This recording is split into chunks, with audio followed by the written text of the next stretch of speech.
وکله چې انسان په دې قبر کې دفن کړی شي دا قبر ورته وایي یا ویلک ابن آدم ما غرک به هلاک شي ابن آدم ته په چا په ما دوکه کړی اما حذرتني ته ما نه هېرېدلې چې زه د یوازیوالي کور یم زه د چنجو کور یم زه د غربت کور یم همدارنګې زه د تیرو کور یم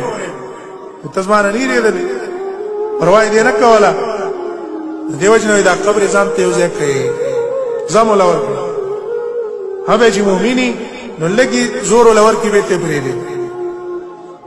او چې کله مجرمي هغه له به سخت زور وله ورکړي سخت زور وله ورکړي دویمه وجه چا دا ویله ده چې دا زم مؤمنانو ته په دې باندې ورکوي هر انسان لا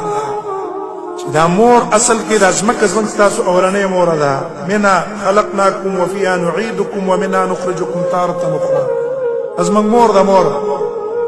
اصل بنیاد زموږ د ځمکې نه دی د دې نه پیدا یي الله تعالی زموږ اول خلقت چې ذکر کوي نو خاوره د دې نه پیدایش کوي وای کله چې دا انسان قبر ته ورشي نو دا مور چې بچی د سفر نه بعد نه راشي نو مور له غاړه ورکوي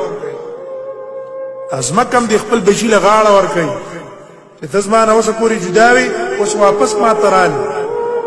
نو غاړه ورکوي نو بیا غاړه دوه قسمه وي کله چې مور د بچي نه رضایي نو غاړه چې ورله ورکوي د شفقت غاړه ورله ورکوي شفقت او چې کله ته خپای نو د هغې غاړه د غصې نو کله چې بدعمله انسان و نو هغه له چې دا غاړه ورکړه دا بیا د عذاب غاړه سخته غاړه دا د غصې غاړه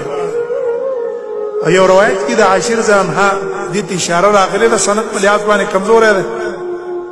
عاشر زانها نبي سلم ته ویل ای د الله نبی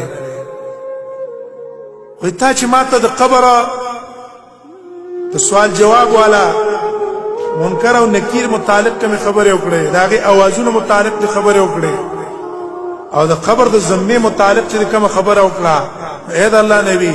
د دې خبرو څخه بالکل زما زړه الوتی دی یو شي څه مې زړه نه لګېږي لکه دا هیبت په ما باندې راغله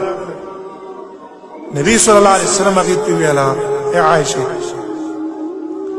وایي د اواز د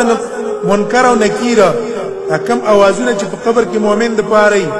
چې کله نیکعمله بنده وي د هغې اواز پې داسې لګېږي لکه سترګو کې چې رانجه څنګه واچوي قسمت رانجه اچولی هغسې سترګې لږې معمولي هغه ټیم کې معمولي غوندې کې ترخې شي لیکن انسان ته تکلیف نه ورکوي دقسې دا د ملایکو سوال جواب به پې لګېږي